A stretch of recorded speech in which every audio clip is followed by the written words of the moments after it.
77th स्वतंत्रता दिवस की इस पावन अवसर पर अभ्यास 24 में मैं योगेंद्र पांडे आप सभी का एक बार पुनः हार्दिक स्वागत करता हूं।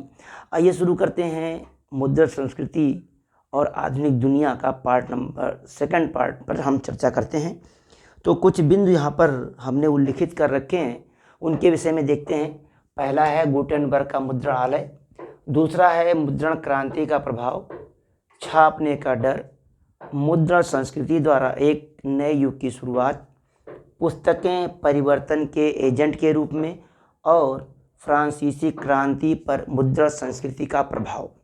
तो आज जो हम अपना 77वां स्वतंत्रता दिवस मना रहे हैं, कहीं न कहीं इस स्वतंत्रता की प्राप्ति में इस मुद्रण संस्कृति का भी बहुत बड़ा हाथ है। जितने भी विचारकों का अध्ययन, जितने भी थिंकर्स का अध्ययन, जितने भी क्रांतिकारियों का अध्ययन, उनके लेख, उनके विषय में छपी पुस्तकें, उनकी विचारधाराएं, इन सब का प्रभाव कहीं ना कहीं हमारे स्वतंत्रता आंदोलन पर अवश्य पड़ा है। तो आइए शुरू करते हैं। गुटेनबर्ग थे, उनका मुद्रणालय सबसे पहले कहाँ स्थापित किया गया?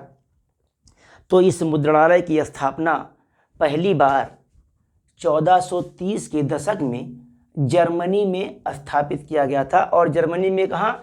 तो स्ट्रासबर्ग में पहला ज्ञात प्रिंटिंग प्रेस विकसित किया गया। तो एक क्वेश्चन आपके लिए बोर्ड में बन जाता है, वन लाइनर या एमसीक्यू में, कि पहली बार मुद्रण प्रणाली की शुरुआत किसने की, या छापखाने का या प्रिंटिंग प्रेस का जो जन्मदाता है वो कौन है? तो वो कौन है? गुटेनबर्ग। कहाँ पे? तो भैया जर्मनी में। कब? 1430 के डिकेड्स में, यानी 1430 के दशक में जर्मनी के स्ट्रासबर्ग में गुटेनबर्ग ने पहला मुद्रणालय या प्रिंटिंग प्रेस स्थापित किया, यानी father of the printing press known as the Gutenberg. ठीक उसके 30 साल बाद क्या घटना घटी? सबसे पहले 1430 में क्या किया गया? क्योंकि जब हम कोई भी काम पहली बार शुरू करते हैं तो अपने ऊपर वाले को, परवरदिगार को, अपने ईसा को, अपने गुरु को, है ना, अपने भगवान को याद करते हैं। तो पहली बार जब गुटेनबर्ग ने जो प्रिंटिंग प्रेस शुरू किया तो उसने पहली प्रिंटिंग प्रेस में जो बुक छापी, उस बुक का नाम था बाइबिल। यानी बाइबिल क्या है? ईसाइयों का धर्म ग्रंथ है। तो कोई भी काम हम शुरू करने से पहले अपने ईश्वर को, अपने परवरदिगार को, सल्लल्लाहु तआला अलैहि वसल्लम को याद करते हैं। उनके बारगाह रिसालत माह में हम सजदा करते हैं, श्री गणेश साय नमा करते हैं, मतलब इस तरीके से वाहे गुरु जी फतेह का नारा देते हैं, गॉड ब्लेस यू का नारा देते हैं, इस तरीके से।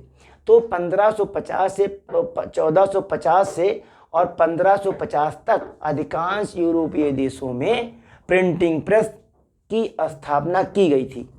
यानी ठीक 30 साल बाद 1430 और 1450, यानी ठीक 20 साल बाद क्या हुआ? ये प्रिंटिंग प्रेस पूरे यूरोप में स्प्रेड हो गया, फैल गया, और मुद्रित पुस्तकों की प्रतियों की संख्या में तेजी के साथ वृद्धि हुई, और यांत्रिक मुद्रा में बदलाव के कारण मुद्रण क्रांति आ गई। यानी प्रिंटिंग प्रेस में एक रेवोल्यूशन आ गया, और उस रेवोल्यूशन का मेन रीजन था गुटेनबर्ग का मुद्रणालय। यानी गुटेनबर्ग ने जो मुद्रणालय स्टेबल किया 1430 में जर्मनी में, 1450 आते आते, यानी 20 वर्षों में उसने पूरे यूरोप को कवर कर लिया, और पूरे यूरोप में एक प्रिंटिंग प्रेस रेवोल्यूशन आ गया, मुद्रण क्रांति आ गई। आइए देखते हैं मुद्रण क्रांति का इम्पैक्ट क्या रहा। प्रिंट क्रांति ने किताबों के उत्पादन में बदलाव कर दिया। क्या किया? पहले किताबें लेट छपा करती थी, है ना, लेकिन अब जब प्रिंटिंग प्रेस आ गया तो किताबें क्या हो गई? तेजी के साथ छपने लगी। लोगों का जीवन बदल गया। इसने सूचना के साथ लोगों के रिश्तों को बदल दिया। रिश्ते भी बदल गए। किताबों के साथ साथ, प्रिंटिंग प्रेस के साथ साथ क्या हुआ? रिश्ते में भी बदलाव आ गया, और दुनिया को देखने के नए तरीके आए। कैसे भैया नए तरीके आए? जब लोगों के विषय में हमने पढ़ा, तब लोगों के विषय में हम जान पाए। इस तरह लोगों की विचारधारा बदली और दुनिया के नए नए तरीके हमारे सामने आए। जैसे जैसे प्रत्येक प्रति तैयार करने में लगने वाला समय और श्रम कम होता गया, यानी किताबों के छपने में जो समय लगता था वो धीरे धीरे कम हो गया, क्योंकि मुद्रण क्रांति आ चुकी थी। बाजार में किताबों की बाढ़ आ गई। भैया रोज जब किताबें छपेंगी तो बाढ़ ही जाएगी। आप देखो आज का न्यूज अगले दिन पूरे इंडिया में फैल जाता है। रीजन मुद्रण संस्कृति भाई, प्रिंटिंग प्रेस। कैसे? अखबार के माध्यम से, प्रिंट मीडिया के माध्यम से, इलेक्ट्रॉनिक मीडिया के माध्यम से। तो मेनली क्या है? Printing press. जो पेपर छपते हैं ना, वो प्रिंटिंग प्रेस में ही छपते हैं। वो पेपर अगले दिन, आज का समाचार आपको अगले दिन न्यूज़पेपर के साथ आपके घर पे उपलब्ध हो जाता है। तो ये क्या है? प्रिंटिंग प्रेस का प्रभाव है, उसकी क्रांति है। किताबों ने पढ़ने एक नए युग की शुरुआत की, जो अब केवल उच्च वर्ग तक सीमित नहीं रहा। यानी जब किताबें आ गई तो क्या हुआ? एक नए युग की शुरुआत हुई और किताबों का पढ़ना अब केवल कुलीन वर्गों तक ही सीमित नहीं रहा, बल्कि ये कहाँ आ गया? ये आम आदमी के बीच में आ गया, बल्कि आम लोगों के जीवन का एक अभिन्न अंग बन गया। क्या? पुस्तकें। आप समझो कि हर व्यक्ति को कोई ना कोई एक पुस्तक पढ़नी चाहिए जो उसके जीवन को प्रभावित कर दे। आप देखिए कि मेरी जो अब तक की सबसे फेवरेट बुक रही है वो रही है अमित त्रिपाठी की मेलुहा की मृत्युंजय।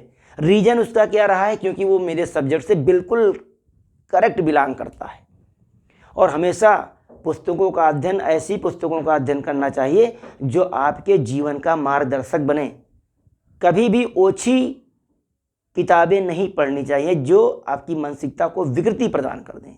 हमेशा बड़े राइटर्स की बुक पढ़िए, अगड़ियों की उड़ान पढ़िए, टॉलस्टॉय को पढ़िए, रूसो को पढ़िए, विवेकानंद को पढ़िए, दयानंद सरस्वती को पढ़िए, बाल गंगाधर तिलक के विषय में जानिए, विवेकानंद के विषय में जानिए। तो ऐसे अब तक की सबसे फेमस मेरी बुक जो रही है, अब तक जो मैंने पढ़ा है, काफ़ी इंस्पायर किया उसने मुझे उस पुस्तक से काफ़ी ज्ञान भी हुआ। तो वो है मेलुहा की मृत्युंजय, अमित त्रिपाठी की है। आप चाहें तो आप यूट्यूब पर भी उस बुक की पूरी स्टोरी पढ़िए, आप उसको सुन सकते हैं।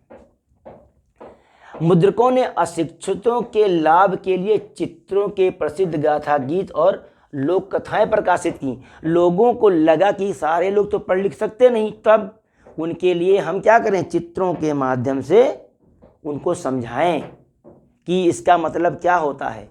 जैसे छोटा सा बच्चा है, ठीक, अब उसको हम गाय अगर लिख देंगे कि ये भैया COW काऊ है, तो 5 साल का बच्चा, 3 साल का बच्चा काऊ लिख देने से गाय थोड़े जान जाएगा। भाई हम काऊ लिख दें और कहें गाय, जान जाएगा ना? नहीं, केवल उसको शब्द पता होगा कि काऊ मीन्स गाय। लेकिन जब हम उसको काऊ दिखा देंगे, क्योंकि उसको लिखना नहीं आता है, मान लीजिए 3 साल का बच्चा है, अब उसे लिखना नहीं आता है, तो हमने क्या कहा? हमने सबसे पहले उसको दिखाया, बेटा दिस इज काऊ, बेटा बनाना, बेटा एप्पल। हम उसको दिखाते हैं, लिखते नहीं उसके लिए कि लिख देंगे बेटा APPLE एप्पल। हमको क्या करते हैं? उसको दिखाते हैं कि बेटा ये क्या है? A for apple, B for banana, C for cat, है ना, D फॉर डॉग, डॉगी। अब तो एक ट्रेंड में आ गया है, हर कोई अपने बच्चे को शुरू से क्या करता है? सिंबॉलिक स्टडी कराता है, चित्रात्मक अध्ययन कराता है, सिंबॉलिक कह सकते हैं उसको, स्टडी कराता है। तो वो किस लिए किया गया? क्योंकि जो अशिक्षित लोग होते थे वो चित्रों के माध्यम से, सिंबल के माध्यम से, चिन्हों के माध्यम से अच्छे से जान पाते थे। क्लियर? आइए देखते हैं। इस सिंबॉलिक चित्रों ने क्या किया? कई सारे गाथा गीत और लोक कथाएं प्रकाशित की। अब जब छापखाना आ गया तो छापखाने ने क्या किया? समाज में फैली हुई बुराइयों को भी धीरे धीरे बाहर निकालने का प्रयास किया। अब उससे क्या हुआ कि लोग डर गए। यानी जो चर्च थे, जो मंदिर थे, है ना, और जो इस तरीके के बड़े बड़े दरगाह थे, वहाँ पर जो कमियाँ थीं, उन कमियों को किताबों के माध्यम से, चर्चों की कमियों को किताबों के माध्यम से बाहर निकाला गया। आप देखिए कि लोगों को डर था कि जो पुस्तकें आएंगी उसको पढ़ने के बाद लोग क्या हो जाएंगे? विद्रोही और अधार्मिक हो जाएंगे। क्योंकि धर्म पर तो धर्म के ठेकेदारों का अधिकार होता है। तो अगर आप धर्म के विरुद्ध जाएंगे तो क्या आप अधार्मिक हो गए, भले आप अपने जगह पर सही हो, विचारों का प्रसार हो सकता है। इसी बीच क्या हुआ, धार्मिक सुधारक मार्टिन लूथर ने 95 थीसिस एक पुस्तक लिखी। कौन? Martin Luther. अच्छा भैया एक क्वेश्चन बताइएगा आप जरा हमको कि भारत का मार्टिन लूथर किसे कहते हैं? हो जरा बताइएगा, उस पर क्या कहते हैं उसको। हाँ, कमेंट बॉक्स में लिखिएगा कि भारत का मार्टिन किसे कहा जाता है। भारत का मार्टिन किसे कहा जाता है, इसे आप कहाँ लिखेंगे? अरे उसी कमेंट बॉक्स में लिखेंगे, और कहाँ लिखेंगे। हाँ, भारत का मार्टिन किसे कहा जाता है, ध्यान रखिएगा। तो मार्टिन लूथर ने क्या किया, 1995 थीसिस लिखी और रोमन कैथोलिक चर्च की रीति रिवाजों की आलोचना की। यानी मार्टिन लूथर ने क्या किया, भारत का मार्टिन लूथर किसे कहते हैं, थोड़ा संशोधन कर लीजिए इसको। भारत का मार्टिन लूथर किसे कहा जाता है? क्या? भारत का मार्टिन लूथर। जी बताएंगे आप कमेंट बॉक्स में इसको। भारत का मार्टिन लूथर हम किसे कहते हैं? बिल्कुल सिंपल है, आप सब जानते हैं, थोड़ा सा दिमाग पे जोर देंगे तो आप जान जाएंगे। तो मार्टिन लूथर ने जो पुस्तक लिखी 95 थीसिस, उस पुस्तक को रोमन कैथोलिक चर्च के रीति रिवाजों की इसमें आलोचना की गई थी। इसकी एक मुद्रित पत्र विटनबर्ग चर्च के दरवाजे पर लगा दिया गया। यानी क्या किया गया, जो विटनबर्ग का चर्च था उस चर्च के दरवाजे पर टांग दिया गया और कहा गया भैया पढ़ो, देखो चर्च में कौन कौन कमी है। जब आप चर्च की कमियों को पढ़ेंगे तभी ना तुम्हें सुधार होगा। आप देखो कि मंदिर में या अन्य धार्मिक स्थलों पर, जिसी भी धर्म के जो धार्मिक स्थल हैं वहाँ पर कितनी बड़े पैमाने पर बुराइयाँ विद्यमान होती हैं। तो उन बुराइयों को दूर करने के लिए क्या किया गया, पुस्तकों का सहारा लिया गया, मुद्रणालय का सहारा लिया गया, प्रिंटिंग प्रेस का सहारा लिया गया। पुस्तक को व्यापक रूप से पढ़ा गया। कौन सी पुस्तक? अरे वही जो उस पे चर्च पे टांग दी गई थी भैया, उसी पुस्तक की बात हो गई है। इसने चर्च के भीतर विभाजन पैदा कर दिया। काहे? चर्च की कमी उजागर होगा भैया। जब चर्च की कमी उजागर हो गई तो क्या होगा, विभाजन होएगा ही होएगा जी। जिससे प्रोटेस्टेंट सुधार की एक शुरुआत हुई। जिससे क्या हुआ, जो चर्च की जो शाखा थी, प्रोटेस्टेंट शाखा, उसमें क्या हुआ, सुधार की शुरुआत हो गई। आप देखो हमारे यहाँ जो प्राचीन धर्म ग्रंथ हैं, चाहे स्मृतियाँ हों, चाहे वेद हों, चाहे पुराण हों, है ना, इन सब का अध्ययन करने के बाद ही आप उस समय की बातों को जान सकते हैं। वर्तमान समय में उस पर हम टीका टिप्पणी नहीं कर सकते। हो सकता है कि जो कानून उस समय के लिए समाज में अच्छी नज़र से देखा जा रहा हो, वही कानून आज समाज में हेय दृष्टि से भी देखा जा सकता है। तो उस समय की बात और इस समय की बात, तो उस समय के कानून को अगर हम इस समय समाज में लागू करते हैं तो क्या होगा, ये विधि विरुद्ध हो जाएगा। यानी समाज में वो कुरीति कहलाएगी। आप देखो कि भारतीय समाज में एक सबसे बड़ी कुरीति फैली हुई थी, वो थी सती प्रथा भैया। सती प्रथा का मतलब महिलाओं को पतियों की मृत्यु के बाद उनको उनकी चिता के साथ उनका भी अंतिम संस्कार हो जाता था। तो इसको दूर करने के लिए क्या किया गया, राजा राम मोहन राय, ईश्वरचंद्र विद्यासागर जैसे बड़े बड़े समाज सुधारकों ने इस पर काम किया। और जब जाकर के लॉर्ड विलियम बेंटिक के टाइम पीरियड में सती प्रथा को समाप्त किया जा सका। अति तो तब हो गई जब राजा राम मोहन राय की भाभी अलका मंजरी को भी सती होना पड़ा। राजा राम मोहन राय ने इस पर एक पुस्तक ही लिख डाली, संवाद कौमुदी। इसके प्रखर विरोधी थे सती प्रथा के, लेकिन परिस्थितियां देखिए, समाज ने उनको भी नहीं छोड़ा और उनकी भाभी अलका मंजरी को सती होना पड़ा। बहुत ही हृदय विदारक घटना थी उस समय राजा राम मोहन राय के लिए। ठीक है, तो इन सब चीज़ों की आलोचना बाद में धीरे धीरे पुस्तकों के माध्यम से, समाचार पत्रों के माध्यम से भारतीय समाज में की जाने लगी। जिससे क्या हुआ, आज की परिस्थितियों में देखिए सती प्रथा खत्म है। इसका मतलब क्या हुआ कि सती प्रथा उस जमाने के ज़माने में एक मान्य प्रथा थी, लेकिन आज के ज़माने में नहीं है भाई, ये तो गलत चीज़ है। हाँ, हुआ क्या, मेनोचियो एक इतालवी ने धार्मिक किताबें पढ़ी। इटली की घटना थी, और इटली की घटना में क्या हुआ देखिए, मेनोचियो एक इतालवी ने धार्मिक किताबें पढ़ी और भगवान के बारे में अपना दृष्टिकोण दिया, यानी उसने तर्क करना शुरू किया। देखिए, जहाँ तर्क होती है वहाँ पर आस्था काम नहीं करती। भक्ति के साथ अगर आप तर्क करेंगे तो आप फेल हो जाएंगे। लेकिन अब चूंकि वैज्ञानिक चीज़ें आ गई थी तो लोग तर्क करने लगे।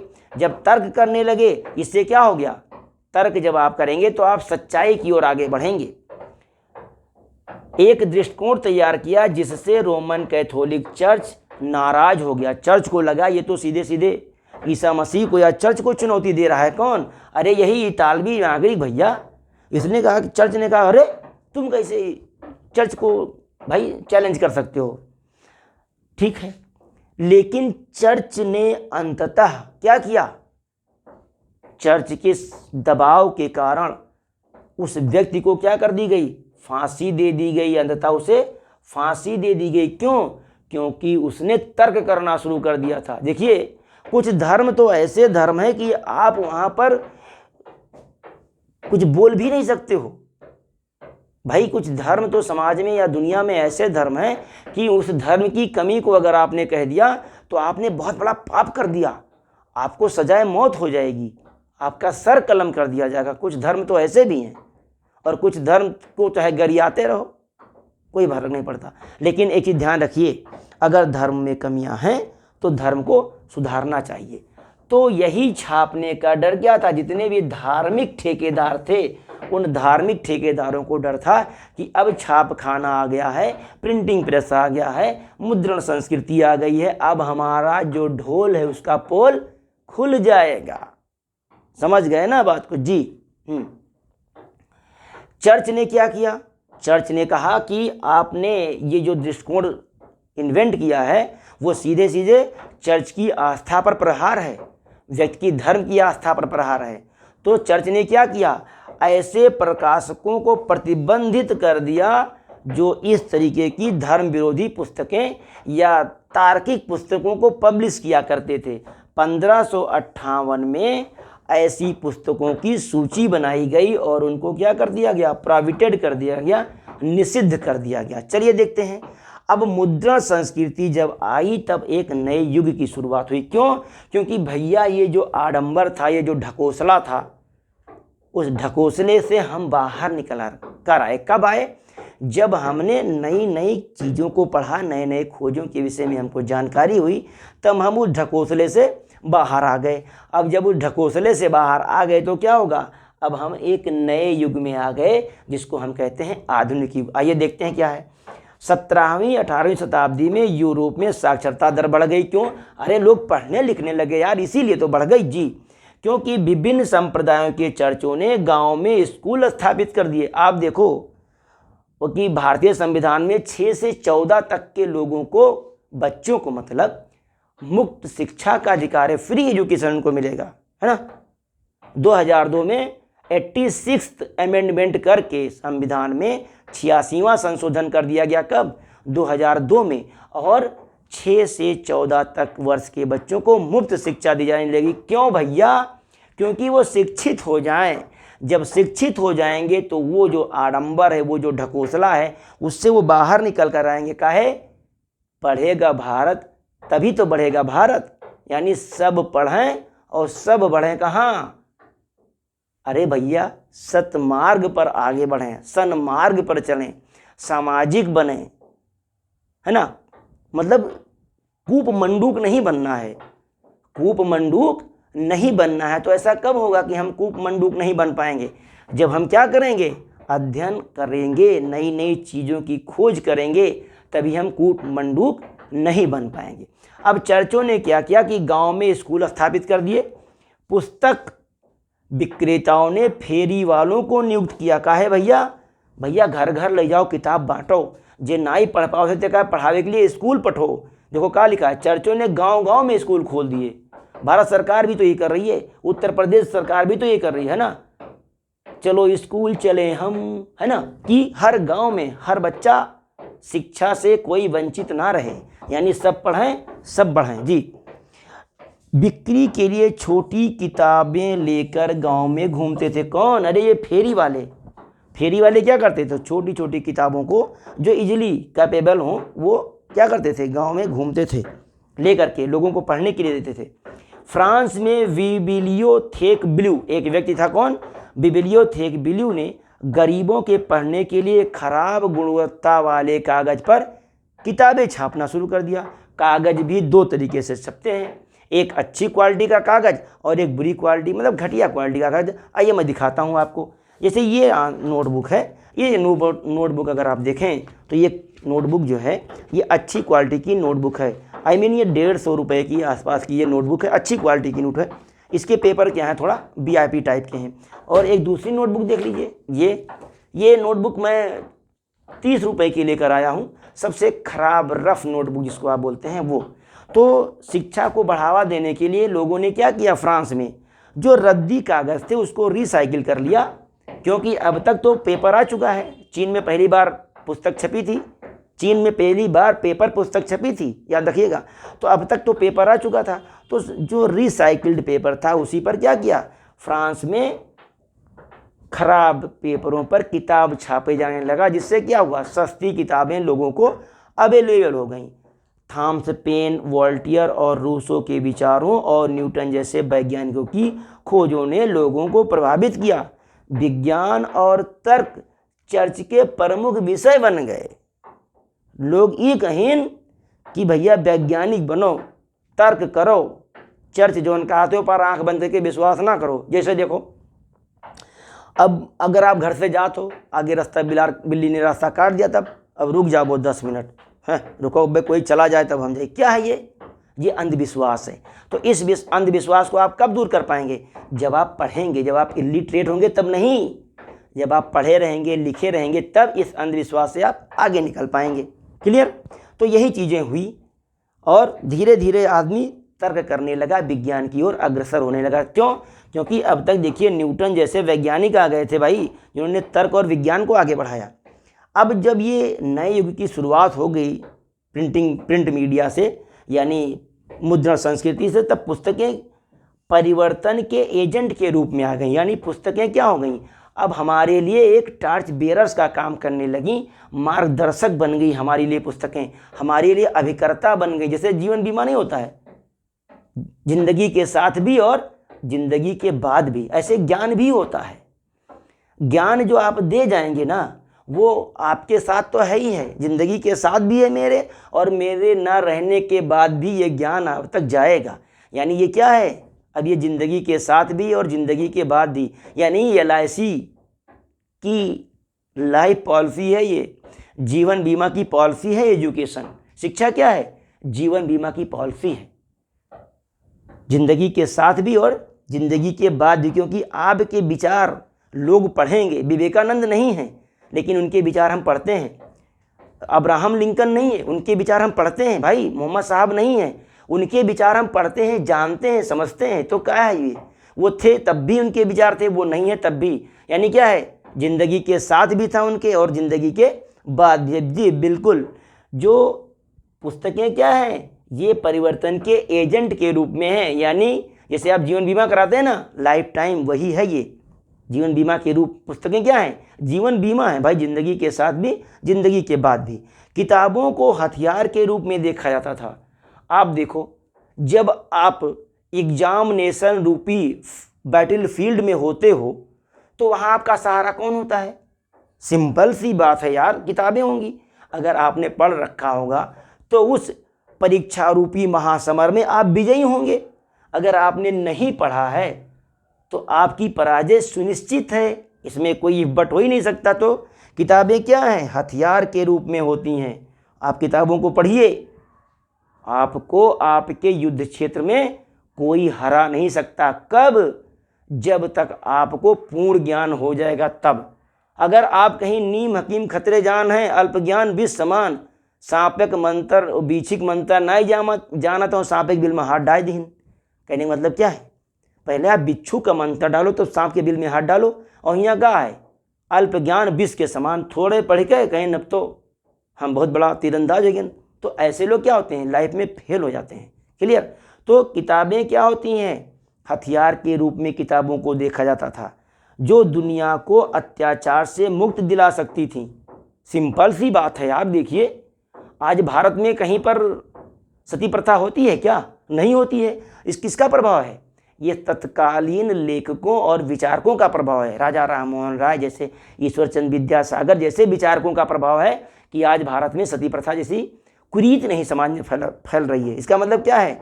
पुस्तकें परिवर्तन के एजेंट के रूप में काम करती हैं, वो हमारे जीवन में परिवर्तन ला देती हैं, बदलाव ला देती हैं। फ्रांसीसी उपन्यासकार लुई सेबेस्टियन मार्सियर ने किताबों को परिवर्तन के साधन के रूप में इस्तेमाल किया। एक फ्रांसीसी राइटर थे, उपन्यासकार लुई सेबेस्टियन मार्सियर ने कहा, किताबें क्या हैं? एक परिवर्तन का साधन है। ये आपके जीवन को बदल सकती हैं, आपके जीवन के मूल्यों को बदल सकती हैं, आपके जीवन के मूल्यों को कई गुना बढ़ा सकती हैं। कौन? अरे भैया किताबें, और कौन जी। मार्सियर ने लोगों को किताबें पढ़ने और प्रचलित सामाजिक मानदंडों पर सवाल उठाने के लिए प्रोत्साहित करने की कोशिश की। उन्होंने कहा कि भैया किताबों को पढ़ोगे तभी समाज में जो बुराइयां फैली हैं उन बुराइयों को आप दूर कर सकते हो। आप देखो, फ्रांसीसी क्रांति का जो मेन आधार रहा वो प्रिंट मीडिया ही रहा। राजा के खिलाफ कार्टून बना दिए गए, कुलीनों के खिलाफ कार्टून बना दिए गए। वोल्टेयर को लोगों ने पढ़ा, रूसो को लोगों ने पढ़ा, है ना, मॉन्टेस्क्यू को लोगों ने पढ़ा। और जो लोग अनपढ़ थे, जो पढ़ लिख नहीं पाते थे, वो कार्टून के माध्यम से उनको समझाया जाता था कि देखो ये सब कौन में लूटत है तुमका, ये तो राजा हुए। अरे राजा ना, ये तुम्हारे लिए अभिशाप हैं, ये तुमका लूटे लेते हैं, नींबू की तरह निचोड़ देते हैं, है ना। कौन? अरे भैया ये जब फ्रांस की क्रांति हुई तो उसमें ये लोग तो यही करते थे ना जी। आइए देखते हैं फ्रांसीसी क्रांति में मुद्रण संस्कृति का क्या प्रभाव रहा। यानी जो प्रिंट मीडिया थी उसने फ्रांसीसी क्रांति को कैसे, मतलब उसके लिए कैसे मार्गदर्शन का काम किया। मुद्रण संस्कृति ने प्रबुद्ध विचारकों के द्वारा प्रचारित विचारकों को लोकप्रिय बनाया। कौन से प्रबुद्ध विचारक? मॉन्टेस्क्यू, रूसो, वॉल्टियर, ये सारे प्रबुद्ध विचारक थे भाई, दिमाग वाले विचारक थे। तो इनके विचारों को पुस्तकों ने क्या किया, समाचार पत्रों ने क्या किया, कंट्री साइड तक स्प्रेड कर दिया, है ना। नाव की दुकानों पर, काफ़ी की दुकानों पर, ब्रेड की दुकानों पर इनसे संबंधित कार्टून छपते थे। इनके विषय में लोग अध्ययन करते थे। कुछ लोग जो पढ़े नहीं होते थे, लोग जब पढ़ते थे तो उसको सुनते थे। इस तरीके से राजशाही और पादरियों का मजाक उड़ाने के लिए व्यंग्यात्मक कार्टून और कैरिकेचर को इस्तेमाल किया जाता था। यानी फ्रांसीसी क्रांति में जो पादरी होते थे, जो राजशाही होते थे, जो कुलीन वर्ग होते थे, उनका कार्टून बना करके उनके साथ मजाक वे में पेश किया जाता था उनको। क्यों? कि वो लोगों के विषय में उनके चित्र जब जाएंगे तो लोग जानेंगे कैसे ये जो कुलीन वर्ग के लोग हैं उनका शोषण करते हैं। लोगों को साहित्य के माध्यम से वॉल्टेयर, रूसो के दर्शन और विचारों के विषय में अवगत कराया गया। लोगों के विचारों, लोग कैसे प्रभावित हुए? रूसो के दर्शन, वॉल्टेयर के दर्शन और मॉन्टेस्क्यू के विचारों से लोग प्रभावित हो गए। कैसे भैया? अरे इसी मुद्रण संस्कृति से, प्रिंट मीडिया से, और कैसे प्रभावित हुए जी। इस प्रकार ये जो मुद्रण संस्कृति थी फ्रांसीसी क्रांति की अग्रदूत बन गई। अग्रदूत का मतलब समाज में आमूलचूल परिवर्तन करने वाला एक कोई अगुआ। तो ये जो मुद्रण संस्कृति थी ये फ्रांस में क्रांति की अग्रदूत बनी। तो अगर हम पूरी समरी को देख लें तो हम ये जान सकते हैं कि जो मुद्रण व्यवस्था है, जो प्रिंट मीडिया है, ये कहीं ना कहीं हीरो बना देता है। किसी का छप जाता है, जिसका छप गया वो हीरो और जिसका छिप गया वो जीरो। तो अगर समाज में हीरो बनना है, भौकाल मेंटेन करना है तो छपना पड़ेगा जी, प्रिंट मीडिया में छपना पड़ेगा आपको। तो और छपने के लिए आपको क्या करना पड़ेगा? किताबों को हथियार के रूप में आपको प्रयोग करना पड़ेगा, तभी आप छप सकते हैं प्रिंट मीडिया में। और जिस दिन आप प्रिंट मीडिया में छप गए, कोई माई का लाल नहीं जो आपको इग्नोर कर दे। आज जो आप पर मजाक उड़ाते हैं ना, आप पर हंसते हैं ना, कल आपके हथियारों के माध्यम से, किताबी हथियारों के माध्यम से आप उनको जवाब दे सकते हैं। आप देखो भीमराव अम्बेडकर को, आप देखो मतलब समाज में कितनी हीन दिन दशा में उनके साथ बदतमीजी की जाती थी। ये विद्यालय जाते थे ना तो उनको झाड़ू लगवाया जाता था, उनसे क्लास में बैठने नहीं जाता था। कभी नाराज नहीं हुए, कभी नाराज नहीं हुए। उन्होंने किताबों को अपना हथियार बना लिया और उन्होंने कहा शिक्षा वो शेरनी का दूध है जो एक बार पी लेता है दहाड़ता है। तो जिस दिन आपने शिक्षा रूपी शेरनी का दूध पी लिया और किताबों के हथियार को चलाना सीख लिया, आपकी विजय निश्चित है। इस विश्वास के साथ कि आप मेरी बातों को अवश्य ध्यान में रखेंगे, मेरे साथ बने रहने के लिए एक बार पुनः आपका बहुत बहुत धन्यवाद।